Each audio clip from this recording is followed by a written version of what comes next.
nom de Jésus de Nazareth, ouvre mon esprit ce matin. Ouvre mon esprit ce matin. Oh, ils étaient à côté de Jésus, frères et sœurs. Ils ont passé 3 ans et demi à côté de Jésus. Mais la Bible déclare qu'il y a des paroles qu'ils ne comprenaient pas quand Jésus leur enseignait ces paroles. Tu peux être dans la maison de Dieu, mais je te dis, tu as besoin que le Saint-Esprit ouvre ton esprit pour que tu comprennes la parole de Dieu. Est-ce que Jésus n'était pas un bon enseignant? Jésus était un enseignant extraordinaire.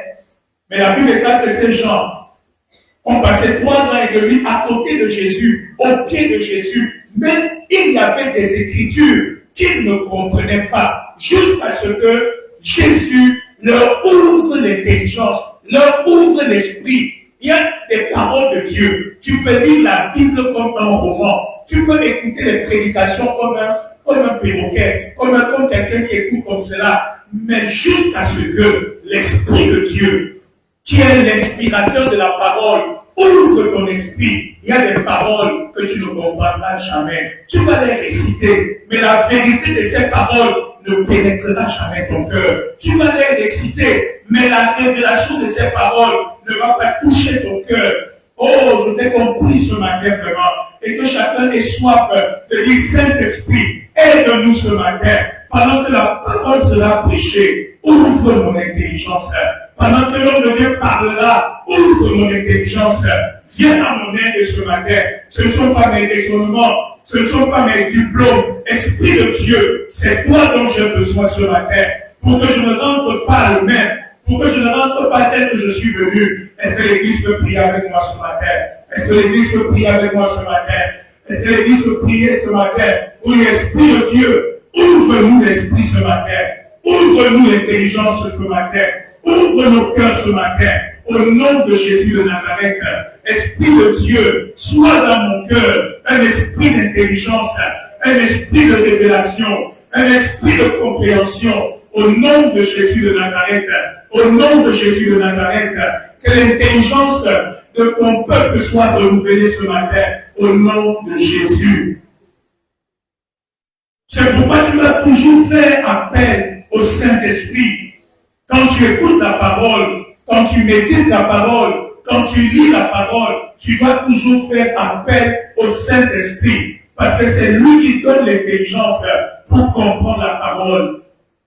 Ne soyez pas étonnés que très souvent, beaucoup sont dans les églises, mais souvent les vies ne changent pas. Parce qu'il y a des paroles que plusieurs entendent, mais qui ne comprennent pas. Que cela ne soit pas notre partage au nom de Jésus. Et n'oublions pas, on a vu dimanche passé, que nous avons un ennemi qui est décidé et acharné à ce que tu ne comprennes pas les Écritures. Alléluia.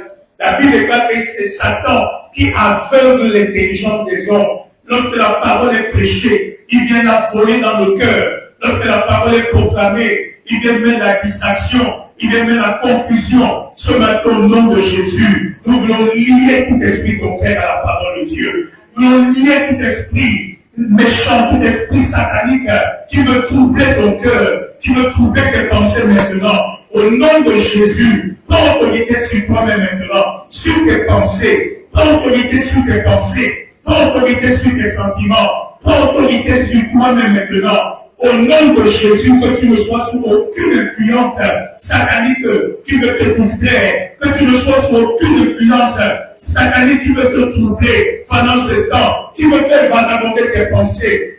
Prends autorité et ramène tes pensées captives maintenant à l'obéissance de Christ.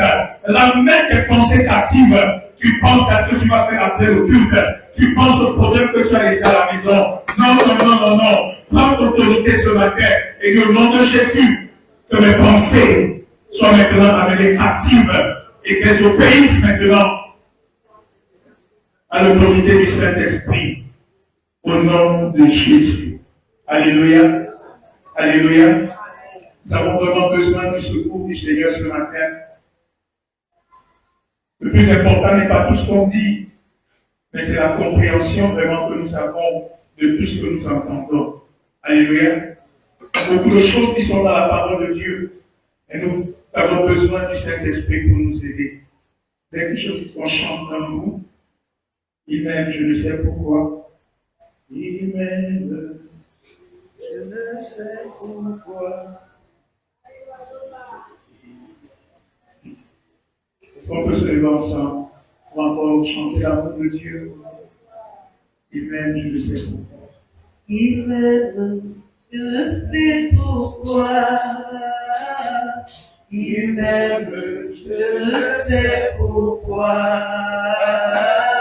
Pourquoi du calvaire, il mourut pour moi. Il m'aime, je ne sais pourquoi. Jésus m'aime, il m'aime, je ne sais pourquoi. Jésus m'aime, il m'aime, je ne sais pourquoi.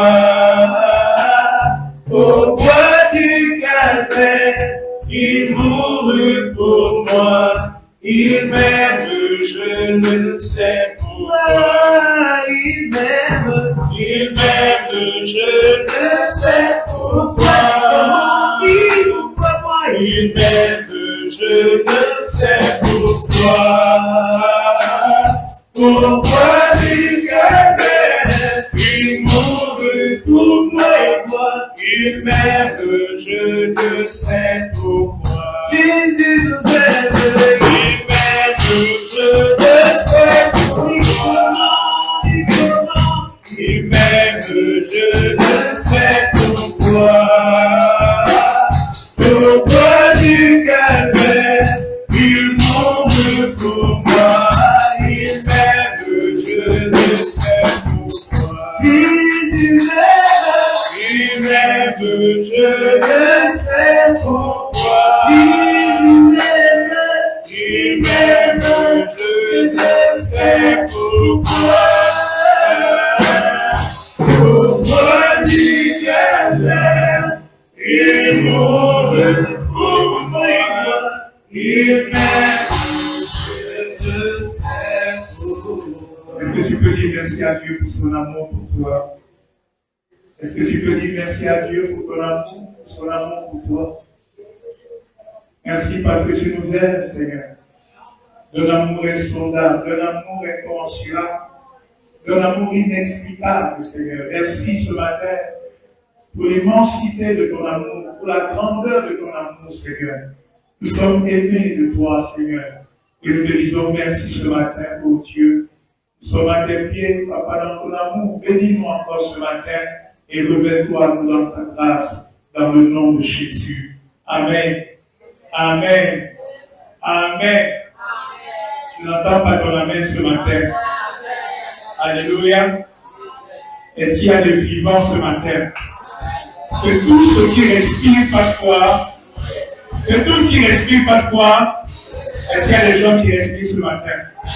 Est-ce qu'il y a des gens qui respirent ce matin? J'ai découvert un bon son que je ne connaissais pas cette semaine. Je vous assure, je n'avais pas fait attention à ce son depuis. Mais, comme mon épouse le disait, c'était comme si je le découvrais. Disons dans le psaume 144.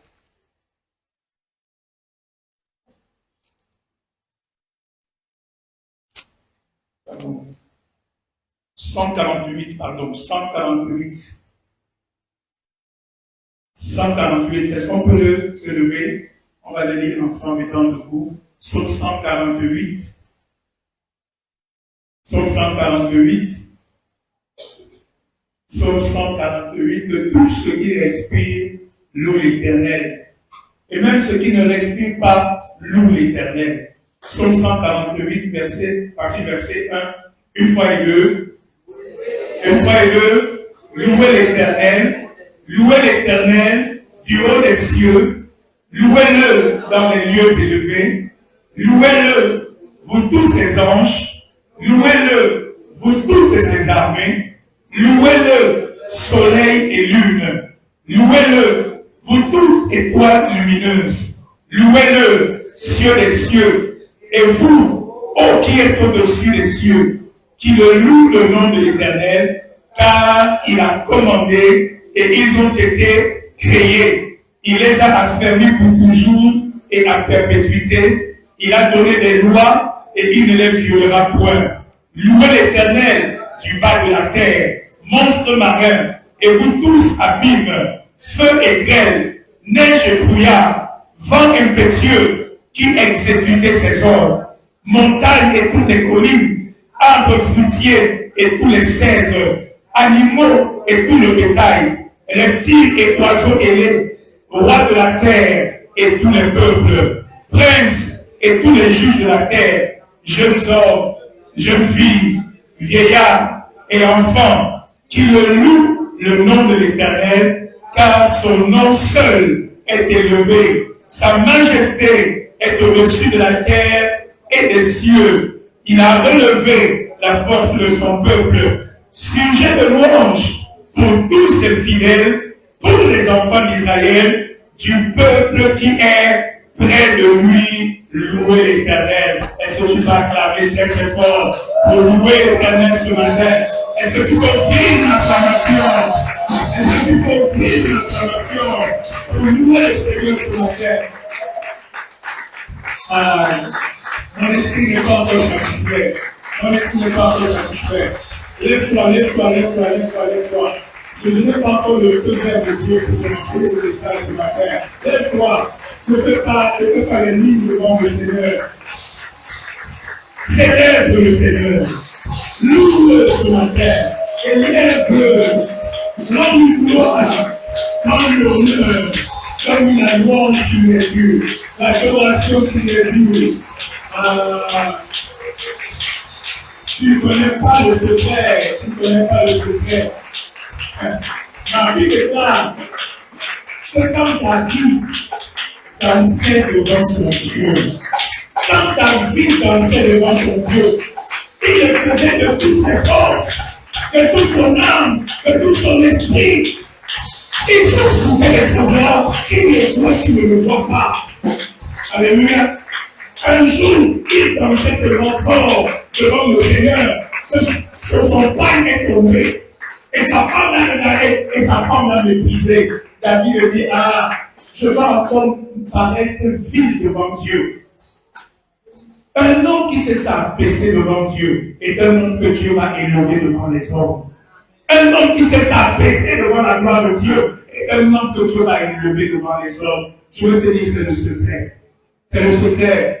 Il n'y a pas d'orgueil devant Dieu. Il n'y a pas de suffisance devant Dieu. Quand tu viens, oublie-toi. Oublie qui tu es, qui tu penses être, quoi que tu dois avoir, quoi que tu penses de toi-même. Oublie toutes ces choses et élève le nom du Très-Haut. Et donne pour la gloire à Jésus. Et donne pour la gloire à Jésus. Alléluia. Merci Seigneur. Nous te bénissons ce matin. Amen. Depuis quelque temps, nous parlons d'un texte, je vais mon livre dans le livre de Exode chapitre 15, pardon. Exode chapitre 15. Exode chapitre 15 à partir du verset 22. Exode chapitre 15, verset 22. La Bible nous dit, Moïse fit partir Israël de la mer Rouge. Il prit la direction du désert de Shur. Et après 3 jours de marche dans le désert, ils ne trouvèrent point d'eau. Ils arrivèrent à Mara, mais ils ne purent pas boire l'eau de Mara parce qu'elle était amère. C'est pourquoi ce lieu fut appelé Mara. Le peuple murmura contre Moïse en disant, que boirons-nous? Moïse cria à l'Éternel. Et l'Éternel lui indiqua un bois qu'il jeta dans l'eau, et l'eau devint douce. Ce fut là que l'Éternel donna au peuple des lois et des ordonnances, et ce fut là qu'il le mit à l'épreuve.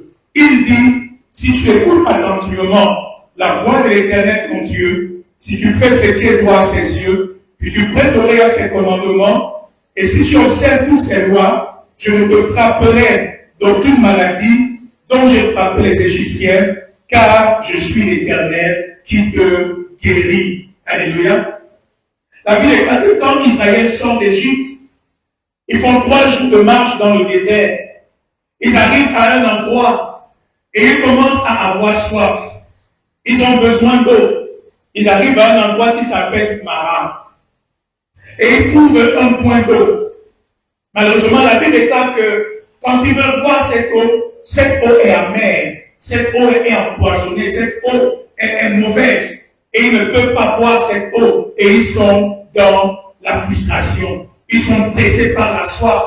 Et la Bible déclare qu'ils commencent à murmurer contre Moïse. Qu'est-ce que nous allons boire? Et la Bible déclare que Moïse cria à l'Éternel. J'aimerais te dire ce matin, il y a des situations où tu as besoin de crier à l'Éternel pour qu'il te dise ce que tu dois faire. Il y a des situations où tu as besoin de crier à l'Éternel. La Bible déclare, Moïse a crié à l'Éternel. Le peuple a crié vers Moïse pour dire à Moïse, que boirons-nous? Qu'allons-nous faire? Mais Moïse, lui, il a crié à l'Éternel et il a dit à l'Éternel, que ferai-je? Il y a des situations où nous avons besoin de crier à l'Éternel. Il y a des problèmes qui crient contre toi pour que tu trouves une solution.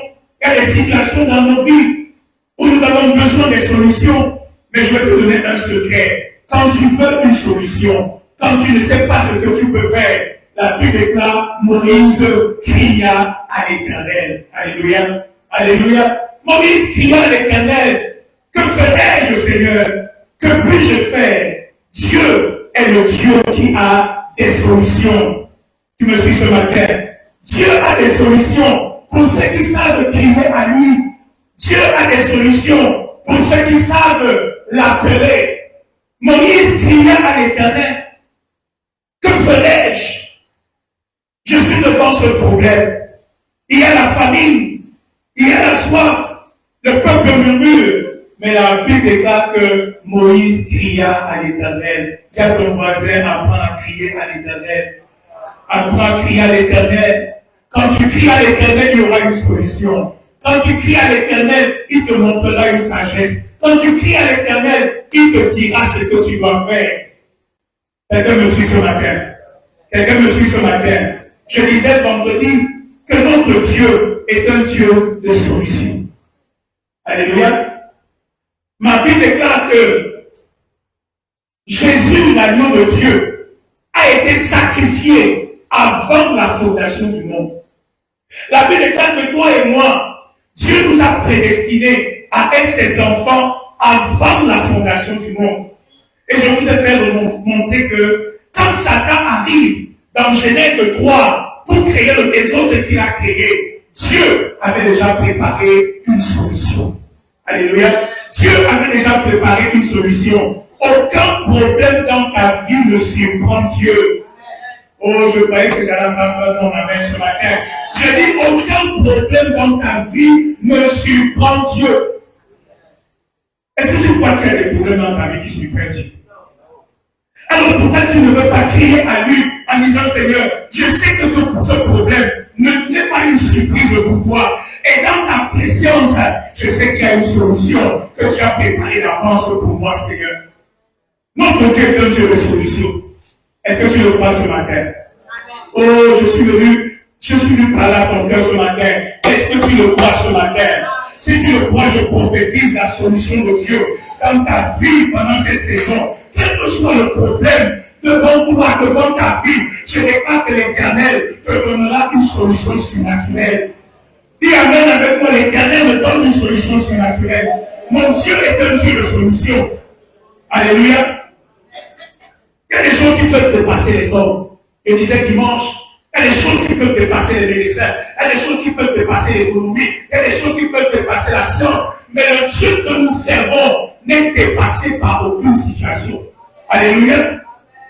Quand il regarde seulement ton problème change seul. Alléluia. Dis à ton voisin, tu as des solutions. Alléluia. Comme dit Pasteur Clarisse, tu n'es pas condamné dans ce problème. Tu n'es pas condamné dans cette situation. Tu n'es pas condamné dans cette détresse. Tu n'es pas condamné dans ce malheur. Tu n'es pas condamné dans cette maladie. Il y a une solution. Alléluia. Dis avec moi, il y a une solution. a dit il y a une solution, il y a une solution, il y a une solution, il y a une solution. Et les solutions de Dieu, l'évêque a l'habitude de nous le dire, les solutions de Dieu sont souvent inédites, surprenantes, étonnantes. Alléluia. Et quand Dieu donne sa solution à Moïse, Moïse est un peu étonné, mais Moïse connaît Dieu. Dieu dit à Moïse, prends un bâton, un morceau de bois. Prends un morceau de bois. Fais quoi? Jette-le dans l'eau. Et l'eau va être douce. Et Moïse prend le bâton, il jette dans l'eau et l'eau devient douce. Alléluia. Alléluia. Je veux te dire, frère, il faut que nous comprenions une chose. Nous, en tant que croyants, nous opérons avec la sagesse de Dieu. Nous n'opérons pas avec la sagesse du monde. Tu vois bien ce matin. Il y a une sagesse de Dieu avec laquelle nous trouvons des solutions à nos problèmes. Il y a une sagesse de Dieu par laquelle nous agissons, par laquelle nous opérons et par laquelle nous trouvons des solutions à nos besoins. Il y a une sagesse de Dieu. Nous n'opérons pas avec la sagesse du monde. Alléluia. Dans les yeux du monde, la prière est quelque chose de banal. Aux yeux du monde, le sang de Jésus ne veut rien dire. Aux yeux du monde, le Saint-Esprit, ils ne connaissent même pas. Alléluia. Mais nous savons que nous opérons avec la sagesse de Dieu. Alléluia. Quand tu dis au nom de Jésus, et ils ne connaissent pas le nom de Jésus, mais toi tu sais que quand tu dis au nom de Jésus, tu es en train d'opérer avec la sagesse de Dieu. Quand tu invoques le sang de Jésus, quand tu invoques la puissance du Saint-Esprit, quand tu invoques le Seigneur, tu es en train d'opérer avec la sagesse de Dieu. Ne néglige pas tout ce que tu fais, tout ce que nous faisons. Et Moïse a pris le bâton par la foi et l'a jeté dans l'eau. Et l'eau est devenue douce en un seul instant. Et c'était un miracle extraordinaire. Frère, quand nous opérons avec la sagesse de Dieu, nous allons vivre des miracles. Ça peut te sembler simple, ça peut te sembler banal, mais Dieu nous a donné sa sagesse. Il a dit, tout ce que tu demanderas en mon nom. Voilà la sagesse de Dieu. Alléluia. Voilà la sagesse de Dieu. En mon nom, ils imposeront les noms malades et les malades seront guéris. Ça, ce n'est pas la science, ça, c'est la sagesse de Dieu. Et quand on prie pour toi et qu'on t'impose les mains, il faut que tu relâches ta foi pour savoir que ça, c'est la sagesse de Dieu. C'est le monde opératoire de Dieu. Les mains d'un homme peuvent sembler les mains d'un homme. Mais quand je perds par la sagesse de Dieu, je sais que dans les mains de cet homme, Dieu passe pour toucher ma vie. Et je relâche ma foi. Parce que je perds avec la sagesse de Dieu. Tu me suis ce matin. J'ai lu une histoire qui m'a beaucoup touché. Un chrétien qui avait son enfant qui est malade. Son enfant vomissait tout le temps, vomissait. Et son enfant était malade, il commençait à maigrir.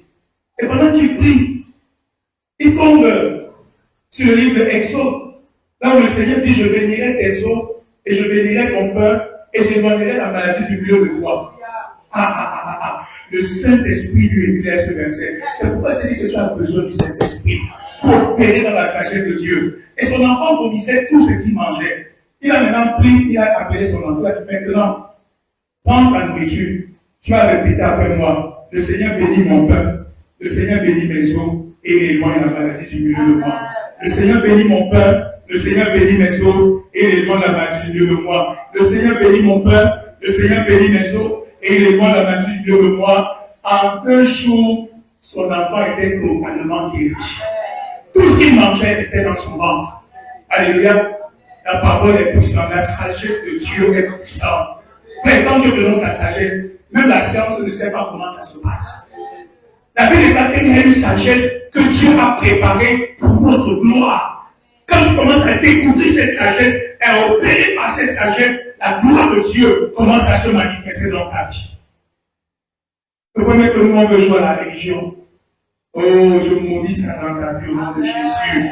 Tu es là pour voir la gloire de Dieu et pour découvrir la sagesse qui va te permettre d'opérer dans les voies de Dieu. Et la solution que Dieu donne à Moïse, prends le bois, jette dans l'eau.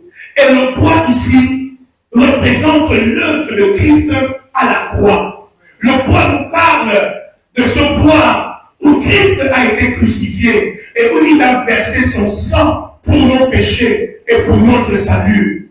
Le bois nous parle de l'œuvre de Christ à la croix. Le bois nous parle du sang de Jésus-Christ qui a coulé pour nous, qui a coulé pour nos péchés. Et pendant cette saison, Dieu est en train de nous montrer une solution dans nos problèmes. Alléluia. Vous savez, par le sang de Jésus, je l'ai dit et je le redis encore, Dieu nous a donné la solution des solutions. Alléluia. Par le sang de Jésus, Dieu nous a donné la solution finale, la solution ultime, la solution suprême, c'est le sang de Jésus. Alléluia.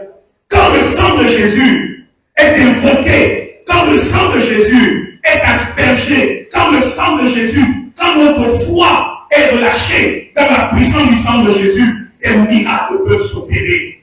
Alléluia. Alléluia. Et c'est ce que Dieu veut nous amener à faire pendant ce temps. Nous voulons nous servir de la puissance qu'il y a dans le sang de Jésus pour assainir nos vies. Nous voulons utiliser la puissance qu'il y a dans le sang de Jésus pour être libérés de tout ce qui amène l'amertume dans nos vies, tout ce qui amène les frustrations dans nos vies. L'eau est amère, mais quand on a appliqué le bois, l'eau est devenue douce. Par la puissance du sang de Jésus, tu vas amener dans ta vie une autre réalité, une autre réalité, une autre réalité. Par la puissance du sang de Jésus, tu veux briser tout ce qui amène la frustration, l'amertume dans ta vie. Dieu veut nous donner la révélation de la puissance du sang de Jésus. Tu te poses la question, comment je vais faire? Comment je vais m'en sortir? Il y a des situations dans ta vie qui perdurent. Il y a des problèmes dans ta vie qui sont là depuis des années, qui amènent la frustration. Il y en a qui ont l'amertume dans leur vie, parce que les choses ne sont pas comme ils le désirent. Mais le Seigneur m'a envoyé te dire pendant cette saison que le sang de Jésus est la solution. Et avec moi, le sang de Jésus est ma solution. Le sang de Jésus est ma solution. Alléluia. Le sang de Jésus est ta solution. Bien aimé, est-ce qu'on va parler, on va devenir des malheureux? Est-ce que ça devient compliqué? On va te dire non, va acheter ci, va acheter bougie, va ouvrir bougie, tu mets bougie sur ta tête, après tu vas acheter le vin, machin, après tu achètes une machin, tu m'as pas de ton lit. Frère, rien de toutes ces choses, le sang de Jésus est plus puissant que tout ce que les marabouts, un marabout peut utiliser. Le sang de Jésus est la solution que Dieu a donnée à l'humanité pour être sauvé de ces maladies, de ces malédictions, des péchés, des détresses, de tout ce que Satan a amené dans la vie des hommes. Le sang de Jésus est la solution. Il y en a qui aiment quand on leur donne des choses compliquées. Ils aiment quand on va te laver la nuit à 24 heures dans le marigot qui passe derrière la maison de la case de votre village. Là, ils sentent que c'est la solution. Mais quand on a le sang de Jésus à couler à la croix pour toi, ça lui paraît simple. Mais est-ce qu'il y a un peuple qui a la révélation ce matin? Est-ce qu'il y a un peuple qui a la révélation ce matin? Que le sang de Jésus a vaincu Satan. Que le sang de Jésus a tout payé pour chacun de nous. Alléluia. La joie du salut commence quand tu as la révélation de la puissance du sang de Jésus. Et pendant cette saison, Dieu veut que tu utilises le sang de Jésus. Alléluia. Dieu veut que tu crois au sang de Jésus. Ma Bible déclare dans Exode 12 que c'est par la foi que Moïse a fait l'aspersion du sang. C'est par la foi que Moïse a célébré la Pâque. C'est par la foi que Moïse a pris le sang qu'il a mis sur les lingots des corps et qu'il a vu comment le destructeur n'est pas entré dans la maison des enfants d'Israël. C'est par la foi. C'est par la foi que Moïse a fait faire la Pâque. C'est par la foi qu'ils ont appliqué le sang sur le lingot des cordes. Il n'y a aucune preuve, mais c'est par la foi qu'ils ont appliqué le sang. C'est par la foi que nous allons invoquer le sang de Jésus. C'est par la foi que nous allons prier que le sang de Jésus puisse opérer dans l'Église et dans la vie de chacun de nous. Il y avait moi le sang de Jésus. Il y avait moi le sang de Jésus. Il y avait moi le sang de Jésus. Si tu as cru en Christ, la Bible déclare que tu as participé à l'aspersion du sang.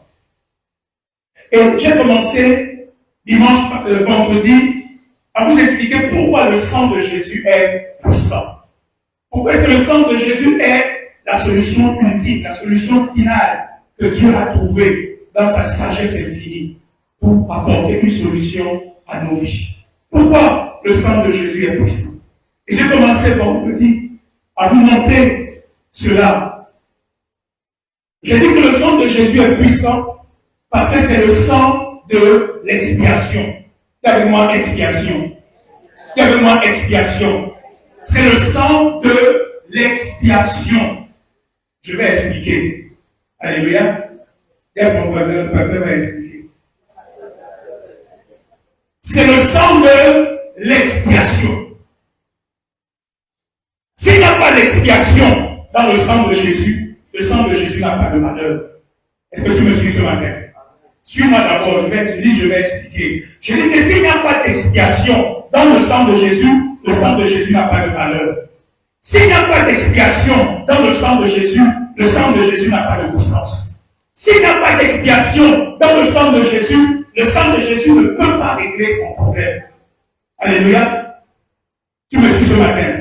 Donc le sang de Jésus est puissant parce que c'est le sang de l'expiation. Je vais te donner les autres raisons, mais je ne vais pas les développer ce matin. On va revenir là-dessus après. 1. Le sang de Jésus est puissant parce que c'est le sang de l'expiation. 2. Le sang de Jésus est puissant parce que dans le sang de Jésus, il y a la vie de Dieu. Dans le sang de Jésus, il y a la vie de Dieu. Quelqu'un me suit ce matin? Est-ce que nous sommes ensemble ce matin? Est-ce que nous sommes ensemble ce matin? Je veux que tu reçoives quelque chose ce matin. Vous connaissez le principe de la Bible. La vie de toute chose, de tout être est où? La vie de tout être est où? La vie de tout animal est où? Le principe que j'ai établi, c'est que la vie de toute chose est dans son sang. Donc dans le sang de Jésus, il y a la vie surnaturelle, la vie incorruptible de Dieu, la vie sauvée de Dieu, la vie divine. Alléluia. Dans le sang de Jésus, vous savez la vie de qui il y a? Dans le sang de Jésus, il y a la vie de Dieu lui-même. Parce que le sang de Jésus, si vous ne le savez pas, c'est le sang de Dieu lui-même. Vous savez comment Jésus a été conçu, n'est-ce pas? Vous savez qu'aucun homme humain, physique, n'a participé à la naissance de Jésus. Mais c'est le Saint-Esprit qui a recouvert Marie. Et l'enfant qui s'est formé dans le sein de Marie a été appelé Fils de Dieu. Pourquoi le sang de Jésus est puissant? Parce que quand tu invoques ce sang, la vie de Dieu, la vie incorruptible de Dieu, la vie surnaturelle de Dieu, brise la puissance de la mort. Tu me suis ce matin? S'il y a une vie qui peut briser le pouvoir de la mort, c'est la vie de Dieu.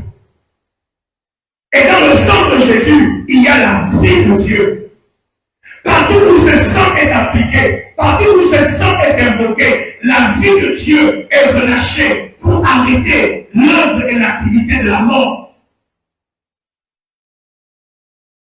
Est-ce que tu me suis ce matin? Il y a devant le sang de Jésus. Est puissant parce que dans ce sang, il y a la vie de Dieu. C'est pourquoi il nous dit que lorsque nous prenons la Sainte Seine, nous sommes en train de prendre le corps et le sang de Jésus. Et en faisant cela, nous recevons sa vie surnaturelle en nous. Alléluia. Il y a la vie de Dieu dans le sang de Jésus. Une vie incorruptible. C'est la vie qui est sortie vainqueur de la mort. C'est la vie du ressuscité qui a brisé les liens de la mort. C'est la vie du ressuscité qui n'a pas pu être retenue par les esprits de mort. C'est cette vie-là que Dieu nous a donnée par le sang de Jésus. Alléluia. Quelqu'un me suit ce matin. Il y a la vie dans le sang de Jésus. C'est pourquoi Satan n'aime pas quand on parle du sang. Quand on invoque le sang, Parce qu'il y a la vie de Dieu. La troisième chose, nous continuons à développer, je vais revenir à mon message ce matin. La troisième chose, pourquoi le sang de Jésus est puissant? C'est parce que c'est le sang de l'alliance. Le sang de Jésus est puissant parce que c'est le sang de l'alliance. Je ne sais pas si tu comprends cela ce matin. Par le sang de Jésus, nous avons traité une alliance avec Jésus. Nous avons une alliance avec Jésus par son sang. Vous savez, dans l'Ancien Testament, les alliances de sang étaient quelque chose de très fort. Quand quelqu'un fait une alliance de sang avec toi, quand quelqu'un fait une alliance de sang avec toi, ce n'était pas quelque chose de simple et de banal. Quand quelqu'un fait une alliance de sang avec toi, il devient un avec toi. C'est quelqu'un qui donne sa vie pour toi. Et quelqu'un pour qui tu donnes ta vie. C'est quelqu'un, tout ce qu'il a, tout ce qu'il est, c'est à toi. Et tout ce que toi tu as, tout ce que toi tu es, c'est à lui. Regardez un exemple simple pour que vous compreniez la puissance du sang de l'alliance. On va revenir sur ce texte tout à l'heure. Quand David, on lui a demandé de sacrifier les fils de Saül pour apaiser les Gabaonites, la Bible déclare qu'à cause de l'alliance que David avait avec Jonathan, il a fait quoi? Il a épargné Méphibosheth qui était le fils de Jonathan. Il a épargné Méphibosheth à cause de l'alliance qu'il avait traitée avec Jonathan, une alliance de sang. Et David était le garant, le protecteur, le défenseur de la vie de Méphibosheth. Tout ce qui concerne la vie de Méphibosheth, David ne pouvait pas rester indifférent parce que Méphibosheth faisait partie de l'alliance qu'il avait traitée avec Jonathan. C'est pourquoi je veux te dire ce matin que en ce qui te concerne, à cause de ton alliance avec Jésus-Christ, Dieu ne peut jamais rester indifférent dans toute affaire qui te concerne. Parce que tu as une alliance avec Jésus. Et parce que Jésus a une alliance avec Dieu. C'est pourquoi Dieu est impliqué dans tout ce qui te concerne. Parce qu'il voit le sang de l'alliance de son Fils sur ta vie. Est-ce que tu me suis ce matin? Je vais te dire quelque chose qui va briser, qui va humilier ton orgueil ce matin. Ce n'est pas à cause de toi que Dieu vient. Je sais Dieu est précieux, mais il vient d'abord parce qu'il voit le sang de son Fils sur ta vie. Quand il voit le sang de son Fils sur ta vie, il sait que celui-ci a une alliance avec mon Fils. Et s'il a une alliance avec mon Fils, alors il fait partie de l'alliance. Est-ce que quelqu'un me suit ce matin? Ce n'est pas ta religion, laisse ta religion, c'est pas ta religion, c'est le sang de l'alliance de Jésus-Christ qui est dans ta vie. Alléluia. C'est pas jeûne, c'est pas prière. On va revenir dessus après. C'est important de comprendre que si Dieu s'élève dans ma vie, c'est à cause du sang. Parce que c'est par le sang de l'alliance que j'ai été avec Jésus, que Jésus m'a pris et il m'a maintenant présenté au Père. Il m'a maintenant appelé dans l'Apocalypse qu'il a racheté des hommes de toute nation par son sang pour Dieu, son Père. Donc, il nous a rachetés pour le Père. Donc, quand nous avons l'alliance avec lui, maintenant il nous présente au Père. Et le Père dit quoi? L'amour que j'ai pour Jésus, c'est l'amour que j'ai pour toi. L'amour que j'ai pour Jésus, c'est l'amour que j'ai pour toi. Ce que Jésus est devant moi, c'est ce que toi aussi tu es devant moi. Et que je suis ce matin, derrière le sang de l'alliance. Quand tu invoques le sang, tu es en train de faire parler l'alliance dans ta vie. Quand tu invoques le sang, tu es en train de faire parler l'alliance dans ta vie. Oh bien-aimé, quelles que soient les alliances iniques, sataniques, qui peuvent combattre ta vie, dès que tu invoques le sang, tu es en train de rappeler et d'invoquer l'alliance de Christ dans ta vie. Est-ce que nous sommes ensemble? Amen. Vous me suivez ce matin vraiment? Amen. Dis-moi le sang de l'alliance. Comment c'est qu'on peut venir me dire que qu'un faux type là, à Dieu ne plaise, qui est en train de molester ma femme en route, et moi je reste à la maison. Même si je suis contre, on va se faire en boitant. Je vais même balancer le pied partout là. Hein? Parce qu'il y a l'alliance. Tu me suis ce matin. C'est ce que Jésus a rappelé dans Luc 13. Il dit, cette femme, elle est fille d'Abraham. Elle a une alliance dans sa vie. Et Satan n'a pas le droit de retenir sa vie. Elle a une alliance. Il est le nom que je te libère de cette infidélité. Mais nous, ce matin, si tu ne comprends pas certaines vérités importantes par rapport au péché, tu n'apprécieras jamais le sang de Jésus. Si tu ne comprends pas certaines vérités par rapport au péché, tu n'apprécieras jamais à sa juste valeur le fait que Christ soit mort pour tes péchés. On va te dire Christ est mort pour tes péchés. Oh, tu vas dire, ah oui, je sais, amen, je vais aller au ciel. Est-ce que tu penses que c'est uniquement pour ça qu'il est mort pour tes péchés? Le fait que Christ soit mort pour tes péchés, c'est le premier acte majeur de ta délivrance. Il faut que tu comprennes cela. Et pour bien comprendre cela, il y a certaines vérités importantes que tu dois connaître par rapport au péché. Tu me suis ce matin. Et je veux m'arrêter sur ce premier point pendant quelques minutes. Vous savez, nous sommes dans une génération où nous sommes en danger.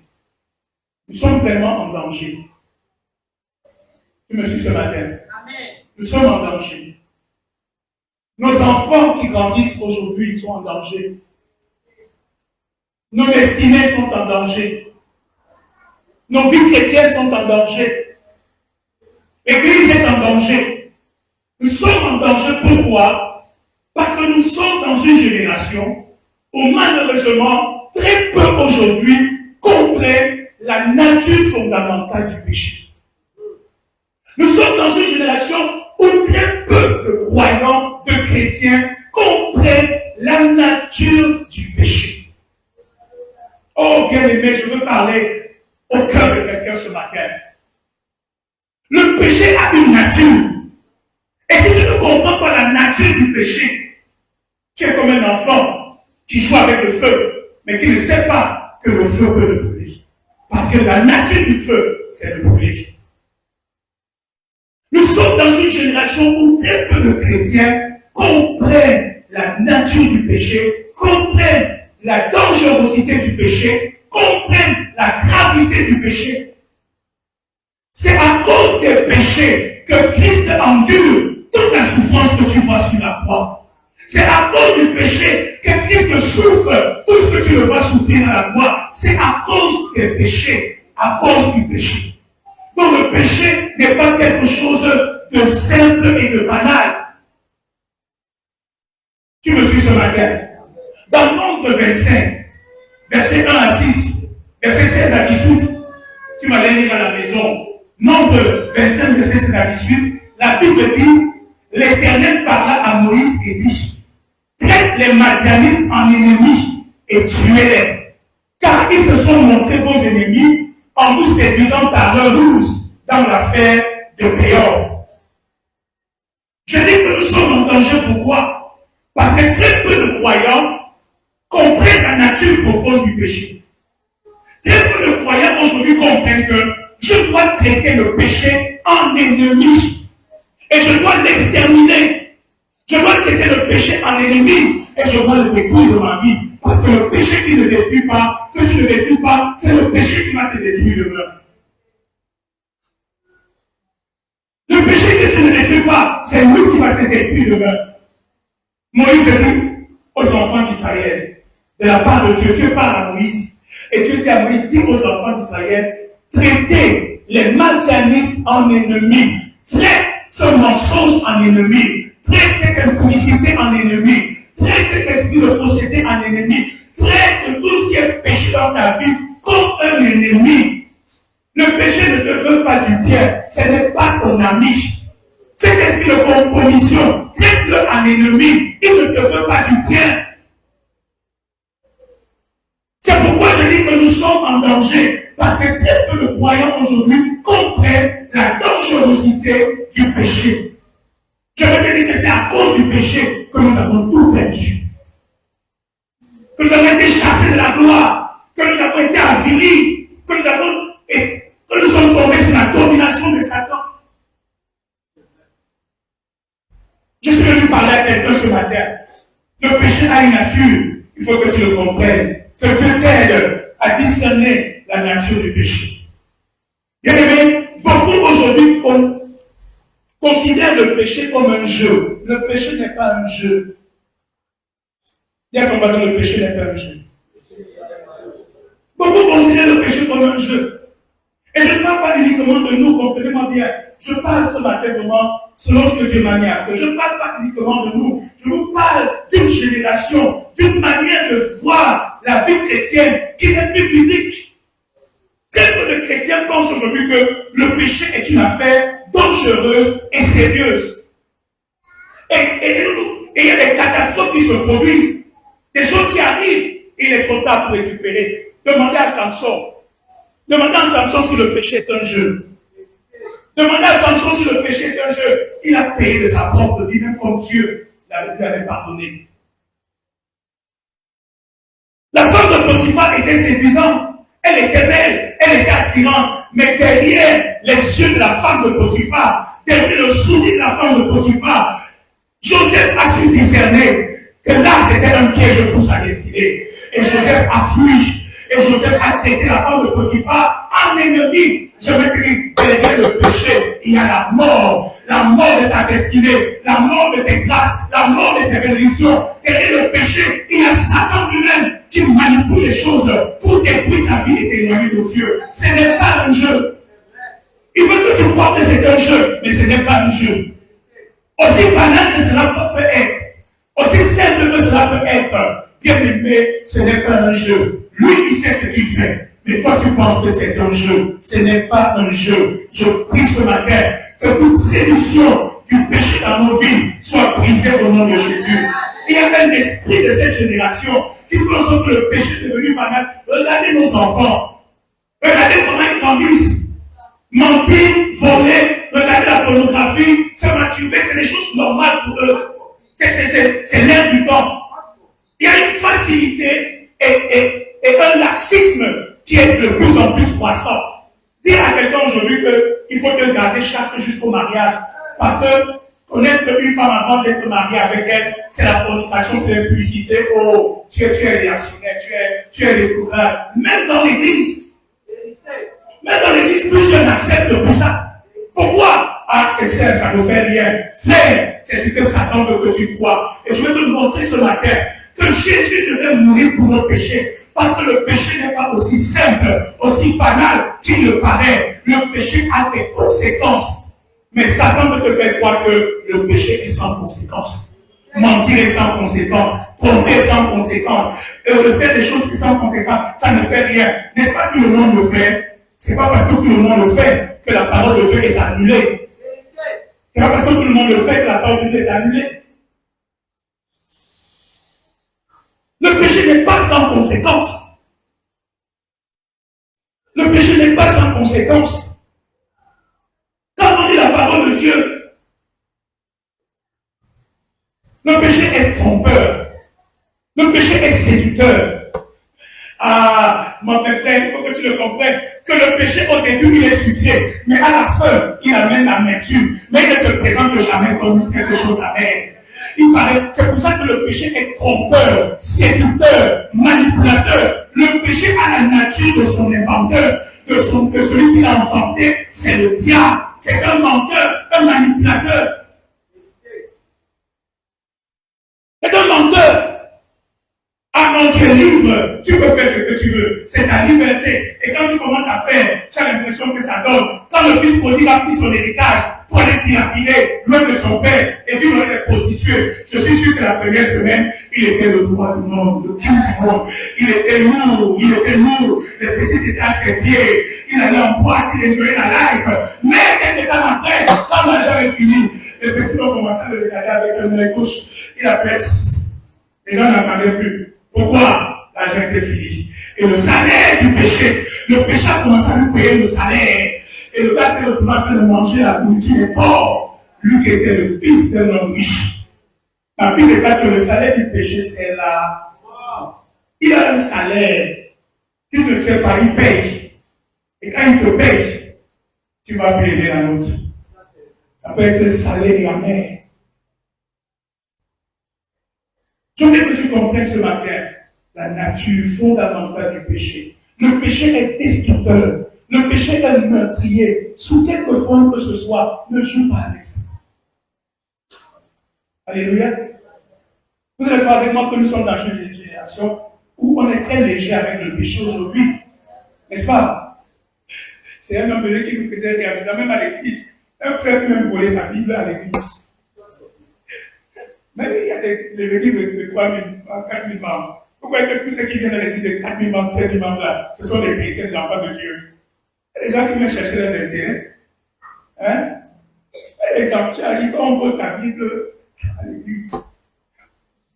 Si tu ne fais pas attention, on vole même l'argent de tes offrandes. Comprenez? C'est pour dire quoi? C'est que de plus en plus la crainte de Dieu disparaît. Comprenez? De plus en plus la crainte de Dieu disparaît. La Bible déclare que commettre le crime paraît un jeu à l'insensé. La Bible dit que le méchant est pris dans ses propres iniquités. Il est saisi par les liens de son péché. Il mourra faute d'instruction. Quand tu lis la Bible, quand on lit la Bible, en réalité, le péché, aux yeux de Dieu, le péché est une folie. Quand tu pratiques le péché, quand tu vis dans le péché, Dieu te considère comme un fou, quelqu'un qui est aveuglé. Le péché est une folie. Le péché est un piège. Le péché est une prison. Le péché, ce sont des chaînes que tu mets sur ta propre vie pour devenir esclave. Nous suivons ce matin. Et je disais, vendredi passé, que nous devons comprendre que le péché est la racine spirituelle de tous les maux dont souffre l'humanité. Tous les problèmes que nous avons. Je parle de l'explication spirituelle, je ne parle pas de l'explication scientifique ou géographique. Spirituellement parlant, tous les problèmes que nous connaissons sont le fruit du péché. La racine de cela, c'est le péché. Romains 5, 12 nous dit quoi? Le péché est entré dans le monde à cause d'un seul homme. On dit quoi? Le péché a fait quoi? Le péché est entré dans le monde. Et quand le péché est entré dans le monde, la Bible déclare, et le péché a amené quoi? Le péché a amené la mort. Et ainsi la mort a atteint tous les hommes. Donc le péché est la racine spirituelle de tout le mal qui va se manifester dans la vie des hommes. On dit le péché est entré. Et quand le péché est entré, il a amené avec lui d'autres choses. Le premier qu'il a amené, c'est la mort. La mort spirituelle. On est coupé de Dieu. On a perdu la vie de Dieu. C'est que même les scientifiques aujourd'hui ne s'expliquent pas pourquoi l'homme meurt.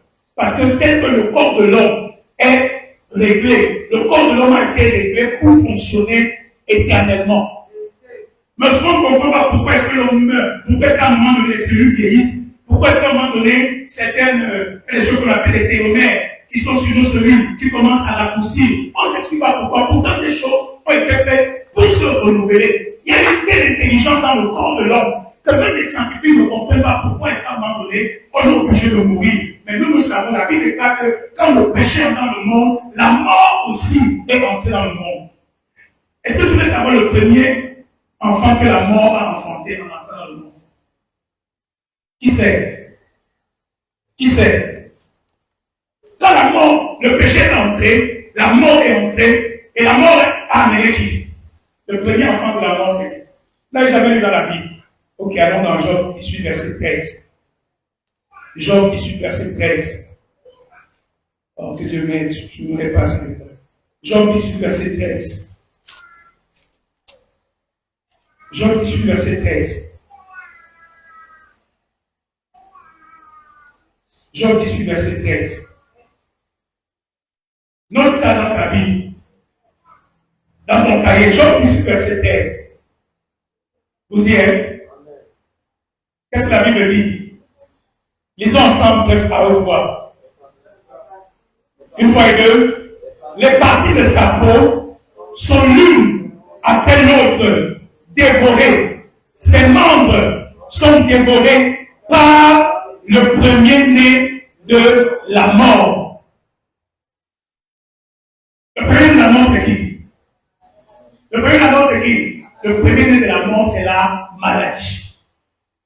On dit ici, les parties de sa peau sont l'une et l'autre dévorées. Ses membres sont dévorés par le premier-né de la mort. Donc quand le péché est entré, la mort est entrée. Et la mort a amené aussi son premier-né, qui est la maladie. Je veux dire que spirituellement parlant, la maladie est le premier-né de la mort.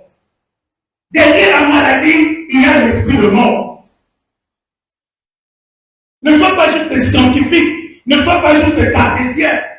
Soigne-toi, prends les médicaments, fais ce que tu veux, mais sache qu'il y a une racine spirituelle à derrière la maladie qui s'appelle l'esprit de mort. Et tu dois combattre et détruire cet esprit de mort. Tu me suis ce matin? Quelqu'un me suit ce matin? Donc, nous ne sommes pas juste des scientifiques, nous acceptons la maladie comme une fatalité, une chose normale de la vie. Oui, pour certaines personnes qui n'ont pas la révélation, la maladie, c'est un fait de la vie. Mais quand la maladie attaque ta vie, ce n'est pas juste un fait de la vie. Je veux que tu saches qu'il y a une dimension spirituelle. Et que même en traitant le physique, que tu saches que le spirituel aussi est là. Et ce n'est pas pour rien que la Bible déclare que Christ a porté nos maladies sur la croix. Pourquoi est-ce que Dieu a fait que Christ porte nos maladies sur la croix? Pourquoi est-ce que Dieu a donné une solution spirituelle à un problème qui est physique? Christ a porté nos maladies sur la croix et c'est par ces meurtrissures que nous sommes guéris. C'est par le sang de Jésus que nous sommes guéris parce que la maladie n'est pas de physique, elle a une racine spirituelle. Et c'est par le sang de Jésus que cette racine spirituelle est brisée. C'est par le sang de Jésus que l'esprit de mort est brisé et chassé de ta vie, chassé de tes membres. Même les scientifiques n'expliquent pas comment est-ce qu'à un moment donné, les cellules cancéreuses se manifestent dans le corps de l'homme. Les cellules qui sont, et je vous assure, il y a des choses démoniaques si vous étudiez le cancer. On dit qu'il y a des cellules qui sont intelligentes, qui se cachent, qui se font passer pour des cellules normales, pour infecter les autres cellules. Vous comprenez cela? La racine spirituelle de la maladie, c'est le péché. Et pour vous donner notre preuve, un jour, la Bible déclare, vous connaissez l'histoire des gens qui ont porté leur ami sur un lit. Ils ont amené leur ami devant Jésus. Quand Jésus a vu leur ami, la première chose que Jésus a dit à cette monsieur, tes péchés te sont pardonnés. Et les gens étaient scandalisés. Comment est-ce que Jésus peut pardonner les péchés? Il n'y a que Dieu. Et Jésus leur a dit, pour vous prouver que le Fils de l'homme a le pouvoir de pardonner les péchés, qu'est-ce qu'il a fait? Il a cassé ton, lève-toi, prends ton lit et marche. Et il s'est levé. Quel est le rapport entre les péchés et la maladie? Il y a un rapport. Spirituellement, il y a un rapport. Alléluia. Et donc, si les péchés peuvent être pardonnés, alors les maladies peuvent être guéries. Si les péchés peuvent être pardonnés, alors les maladies peuvent être guéries. Si les péchés peuvent être pardonnés, l'agent exécuteur de l'esprit de mort qui s'appelle la maladie peut être chassé de nos vies par la puissance du sang de Jésus. Ne te laisse pas aller. Ne dis pas, ah, oh, non, non, non. Frère, même s'il faut que tu parles, ça sera un combattant dans la foi. Et ton Dieu ne t'abandonnera pas. Ça peut paraître compliqué, je t'assure, les choses de Dieu ne sont pas aussi, comment je vais dire cela, en un instant, 18 ans de maladie, en un instant, cette femme a été libérée. 12 ans de maladie, d'infimité, en un instant, cette femme a été libérée. Avec Dieu, ça ne tarde pas. Avec Dieu, c'est pas aussi compliqué que tu l'imagines. Oui, ça peut prendre le temps, mais quand Dieu opère, il te montre vraiment que, n'est-ce pas, Pharaon a résisté pendant plus d'un an. Mais en une nuit, qu'est-ce que Pharaon a fait? Il a fléchi le genou, il a été humilié et Israël est sorti de la captivité.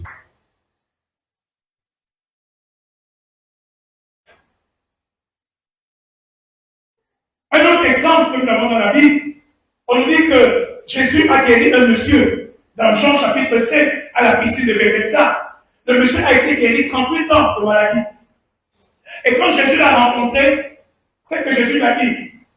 Jésus lui a dit, va et ne pêche plus, afin qu'il ne t'arrive quelque chose de pire.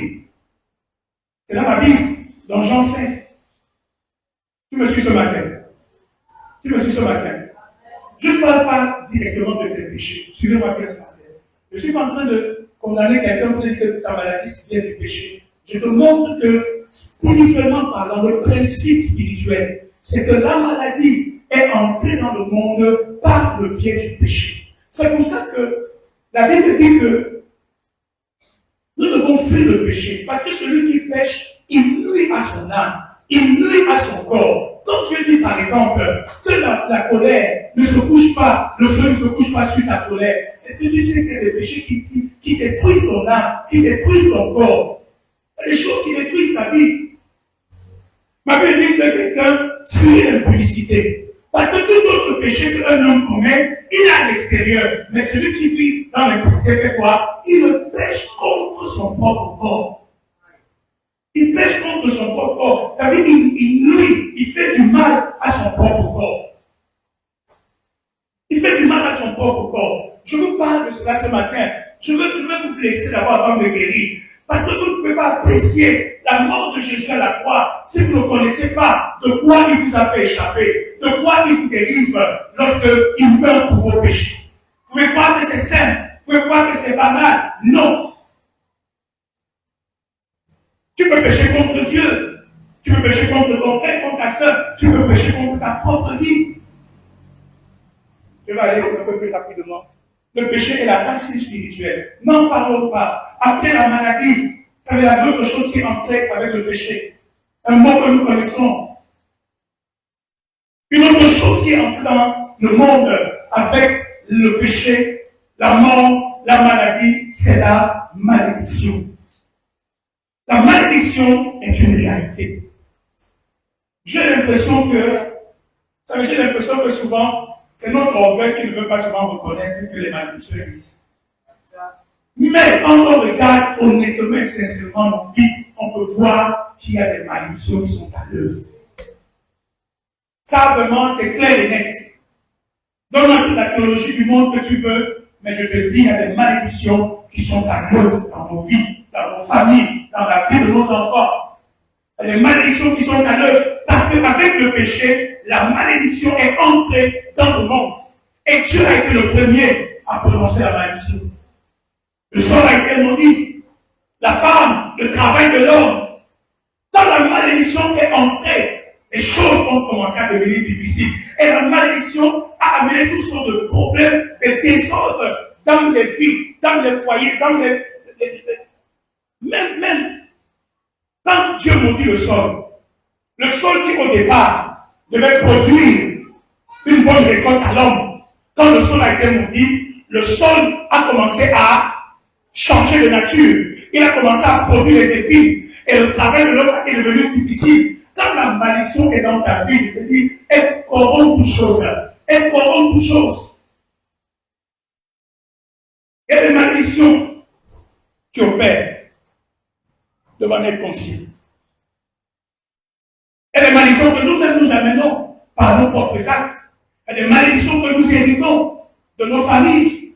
Bien aimés, 99% des Africains ne sont pas sains, spirituellement parlant, en ce qui concerne la malédiction. Il y a toujours quelque chose. Je vais revenir sur la malédiction tout à l'heure. On va voir quelques points importants. La malédiction, c'est quoi? Ce sont des ordres qui sont donnés, des verdicts qui sont établis. Dans Jérémie 29, on dit, inscrivez cet homme comme privé d'enfant. Il dit, terre. Inscrivez cet homme comme privé d'enfant. Quand tu as maudit Caïn, Dieu a parlé à la terre. Il a dit que la terre sera difficile pour toi. Ce sont des ordres qui sont donnés.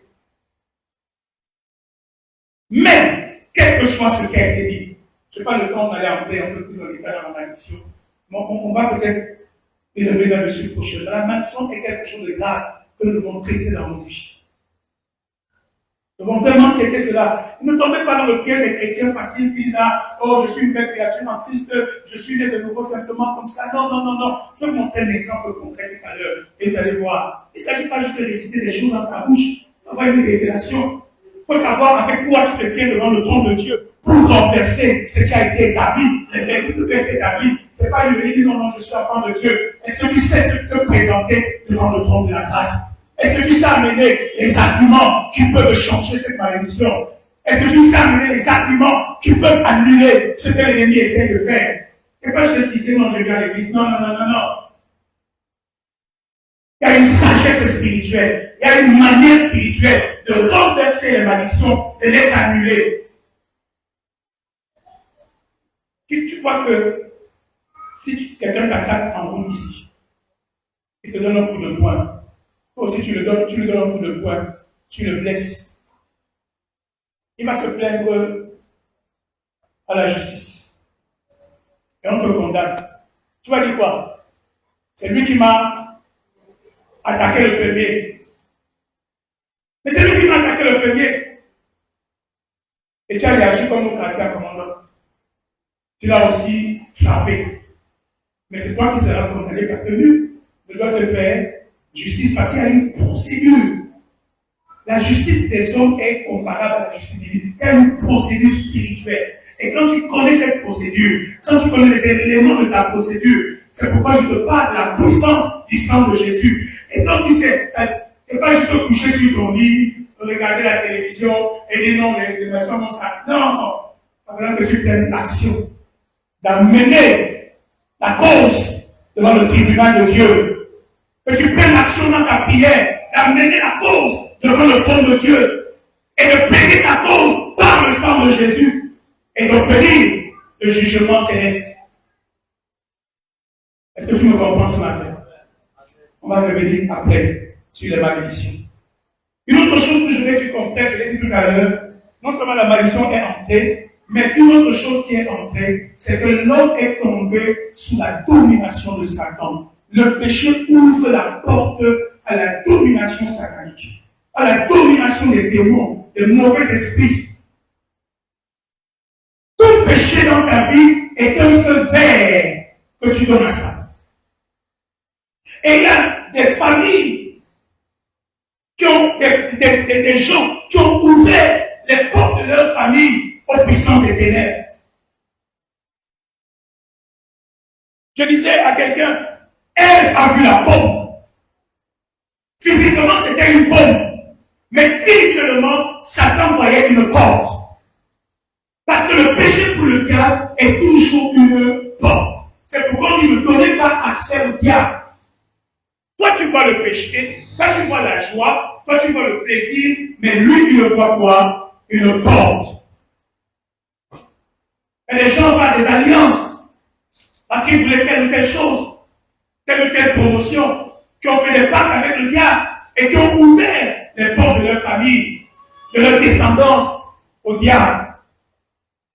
Me suivez ce matin. Me suivez ce matin. Alors, je vais aller rapidement pour terminer. Donnez-moi 5 minutes. 5 minutes, je termine. Il y a un principe que je voudrais que tu comprennes ce matin. Si tu veux comprendre l'explication. C'est un principe que Dieu lui-même a établi. Est-ce que nous sommes ensemble ce matin? Disons gloire. Disons gloire. Disons Seigneur merci pour le sang de ma libération. Pourquoi le sang de Jésus est puissant? C'est parce que c'est le sang de l'expiation. Alors il y a un principe que tu dois comprendre et que tu dois connaître par rapport au péché. Et Dieu a établi ce principe. Le principe, c'est quoi? Quel que soit le péché qui est commis sur la terre, le principe, c'est que, et c'est Dieu qui l'a établi, le péché doit toujours être jugé, condamné et expié. Il y a 3 choses importantes. Le péché doit être jugé, condamné et expié. Moi, je te dis encore que le péché n'est pas aussi simple que tu le crois. Il n'est pas aussi banal que tu le crois. Trois choses importantes. Et tu comprends ça. Oh, bien-aimé, tu vas avoir la haine du péché. Parce que tu sais ce qu'il produit dans ta vie. Le péché doit être 1. Jugé. 2. Condamné. 3. Expié. 1. Le péché doit être jugé. Le péché amène toujours dans nos vies des accusations et des réclamations. Tu me suis?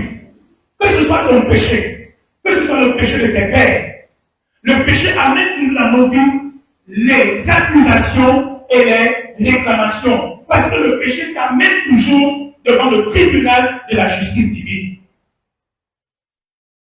Tu me suis ce matin? Tu ne peux pas tromper quelqu'un. À partir du moment où tu trompes quelqu'un, tout de suite, il y a une accusation qui est élevée sur ta vie. Tu me suis? Tu me suis? Les autres appellent ça le karma. Mais c'est un principe biblique. C'est que le péché amène des accusations sur ta vie. Quand Caïn a répandu le sang d'Abel, la Bible déclare que tu as dit à Caïn, le sang de ton frère fait quoi? Crie contre toi. Le péché crie contre nous. Tout mal que tu commets, tu trompes quelqu'un dans les affaires, tu fais le mal, frère. Ton grand-père a passé le temps à détruire la vie des enfants des autres. Toi, tu penses que la justice divine va laisser ta vie tranquille? Non, ça ne va pas te laisser comme ça. Parce que son péché doit être jugé, condamné et expié.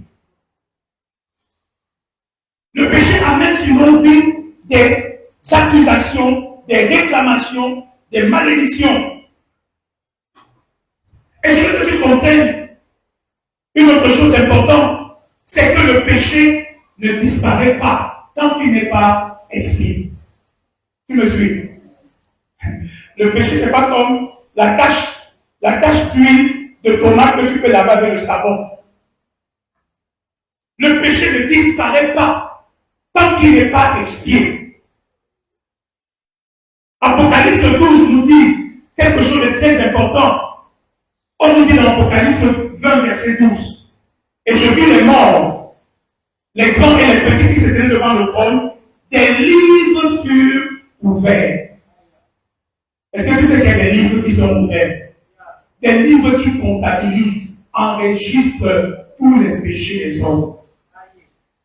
Mais la bonne nouvelle, c'est que quand j'ai donné ma vie à Jésus et que son sang m'a lavé, le livre de ma vie a été effacé.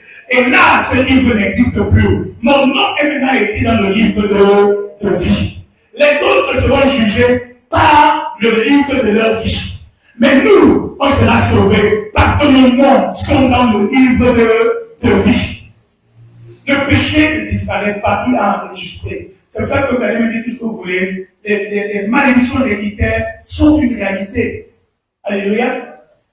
Alors le péché, non seulement il ne disparaît pas, mais le péché est une souillure, une tache, une marque. Il souille ton corps, ton âme, ton esprit, tes gènes. Dimanche, on a abandonné ma prière sur les liens d'iniquité. L'iniquité, c'est le péché qui s'est installé dans toi, qui a déformé ton identité. Il y a des familles entières qui sont déformées à cause des liens d'iniquité. Il y a des vies qui sont déformées à cause du péché. Mais le sang de Jésus est puissant pour purifier nos vies et enlever et ôter toutes les marques du péché, pour briser le pouvoir du péché dans ta vie. Et je termine avec ce point important. Le péché doit être expié. Ça veut dire quoi? Ça veut dire que chaque péché entraîne toujours un jugement, une sanction, une punition, un châtiment. Tu me suis ce matin? Tu me suis ce matin? Le péché doit être expié, c'est la loi de Dieu. Aucun péché ne reste impuni. Aucun péché, il a dit quoi? Le salaire du péché, c'est la mort. C'est l'âme qui pêche qui fera quoi? Qui mourra. Donc Dieu a installé ce principe. Tout péché doit être expié. Ça veut dire que tout péché a avec lui une peine, une sanction, une punition qui doit être exécutée. Tu me suis? Quand le roi Saül Gabaonites. Les Gabaonites ont fait une alliance avec Israël. Et Josué a donné sa parole aux Gabaonites en disant, je ne vous détruirai pas et je ne vous tuerai pas. Mais ma Bible déclare que Saül, quand il est arrivé, dans sa folie meurtrière, Saül a violé l'alliance et il a tué les Gabaonites. Et la Bible déclare qu'à partir de ce jour, les Gabaonites ont commencé à accuser Israël. Les Gabaonites ont commencé à monter Israël. Bien-aimé, fais attention à tous les actes que tu poses. Les Gabaonites ont commencé à mal parler, à murmurer, à se plaindre, à demander justice, à demander vengeance. Et la Bible déclare qu'à cause de ce que les Gabaonites faisaient, le ciel a été fermé sur Israël pendant 3 ans. Il n'y avait pas de pluie. Israël est le peuple de Dieu. Les Gabaonites sont des païens. Mais à cause de l'alliance qu'il y avait entre Israël et les Gabaonites, quand les Gabaonites ont commencé à accuser, à se plaindre, à mentir le peuple de Dieu, qu'est-ce que Dieu est obligé de faire? Dieu n'avait pas d'autre solution. Il a fermé le ciel parce qu'il y a un principe qui dit que le péché doit être expié. Ce que Saül a fait aux Gabaonites, il devait y avoir une punition, une sanction, un châtiment. Et le châtiment qui est tombé, c'est que le ciel a été fermé sur Israël. Et ils ont eu 3 ans de famine. Et je vous assure que si David n'était pas allé chercher la face de Dieu, cette famine aurait pu durer 20 ans. Jusqu'à ce que l'expiation soit faite. Alléluia. C'est l'expiation qui libère de la condamnation. C'est l'expiation qui libère du jugement. C'est l'expiation. C'est pourquoi vous comprenez pourquoi la Bible dit il n'y a maintenant aucune condamnation pour ceux qui sont dans Jésus-Christ. Me suivez ce matin. Et quand David, Dieu a dit à David, c'est à cause des Gabaonites. Qu'est-ce que Dieu a dit à David? David est allé voir les Gabaonites. Et David leur a dit, écoutez bien ce que David a dit. Avec quoi ferais-je expiation pour que vous bénissiez le peuple de Dieu? Les Gabaonites ont dit, donne-nous le sang des enfants de Saül. Et c'est ce que David a fait. Et quand David leur a donné à sacrifier les enfants de Saül, David déclare que les Gabaonites ont maintenant béni le peuple de Dieu et la famine est partie. C'est pourquoi je vais t'annoncer ce matin que le sang de Jésus, il est le sang puissant, parce qu'il est le sang qui a fait l'expiation de nos péchés. Ma Bible déclare que le châtiment qui nous donne la paix est tombé sur lui. Et c'est par ces 9 fissures que nous sommes guéris. Le sang de Jésus est puissant parce qu'il a fait l'expiation pour ma vie, parce qu'il a pris la condamnation pour moi, parce qu'il a pris la souffrance pour moi, la peine de mon péché, la condamnation de mon péché, le châtiment de mon péché est tombé sur lui. Il a pris ça sur lui. La malédiction attachée à mes péchés est tombée sur lui. Et c'est pourquoi il me donne son sang. Afin que je dise à l'ennemi, l'expiation a été faite. Je ne suis plus condamné. L'expiation a été faite. Je suis libéré. L'expiation a été faite. Je n'ai plus à subir. L'expiation a été faite. Je ne peux plus être condamné. Maintenant, Satan, tu fais quoi? Tu prends ta malédiction, tu prends tes maladies et tu sors de ma vie. Et tu sors de ma vie. Et tu sors de ma vie. Parce que par le sang de Jésus, la condamnation, le châtiment a été payé. Et dès que les filles de Saül ont été crucifiées, la bénédiction de Dieu a été restaurée sur Israël. Dès que Christ a été crucifié sur la croix et qu'il a versé son sang, l'expiation a été faite et la bénédiction est possible aujourd'hui. La malédiction peut être brisée, la maladie peut être chassée, le péché peut être anéanti, les réclamations, les accusations peuvent être annulées par le sang de Jésus et la liberté peut être récupérée dans le nom de Jésus et par la puissance de son sang. Disons Seigneur, merci pour ton sang. Oh, est-ce que tu es remercié ce matin? Disons Seigneur, merci pour ton sang. Merci pour le sang de l'expiation. Dieu a fait retomber sur lui l'immunité de tous. Qui a cru que c'est pour nos péchés qu'il était brisé? Et le châtiment qui nous guérit est tombé sur nous. Vous comprenez pourquoi, bien-aimés, nos familles ont besoin du sang de Jésus. Nos maisons ont besoin du sang de Jésus. Dimanche prochain, on va faire un acte prophétique très fort. Dimanche prochain, on va faire un acte prophétique très fort. Et vraiment, le Seigneur nous a mis cela à cœur. Nos familles ont besoin du sang de Jésus. Quand je parle de nos familles, je parle de nous-mêmes inclus. Dans nos familles, comprenez-moi, je ne dis pas seulement nos frères qui ne sont pas sauvés. Quand je parle de nos familles, nous-mêmes, nous nous incluons dans nos familles. Alléluia. Nous-mêmes, nous nous incluons dans nos familles. Nos familles ont besoin du sang de Jésus. Il n'y a que le sang de Jésus qui peut guérir les fondations de nos familles, qui peut restaurer les fondations de nos familles. Regardez les familles, nos familles bien-aimées. Regardez la vie de nos enfants, les choses qui les poursuivent. Quand je parle de prière pour nos familles, je ne parle pas uniquement de prière pour le Seigneur, ça. Nous prions tout simplement pour que toutes sortes de mal qui sévit dans nos familles, toutes sortes de plaies qui sévit dans nos familles, soient arrêtées par le sang de Jésus. Parce que la Bible déclare que même quand un homme est loin de Dieu, quand Dieu lui montre sa bonté, le jour où Dieu le visitera, il s'en souviendra. Nous avons besoin de prier pour le Seigneur. Nous voulons que les membres de nos familles voient en eux des délivrances. Il y a des familles où il y a la maladie, la malédiction, la pauvreté. Il y a toutes sortes de mots. Les filles qui ne se marient pas, les enfants, les gens qui ne font rien dans leur vie, qui ne trouvent pas d'emploi de travail. Le célibat. Il y a toutes sortes de mots et de plaies qui décident nos familles. Mais Zacharie 9:11 dit, pour toi, à cause de ton alliance par le sang, je retirerai tes captifs de la fosse où il n'y a pas d'eau. Nous avons une alliance avec Jésus. Et nos familles sont incluses dans cette alliance. Est-ce que quelqu'un me suit ce matin?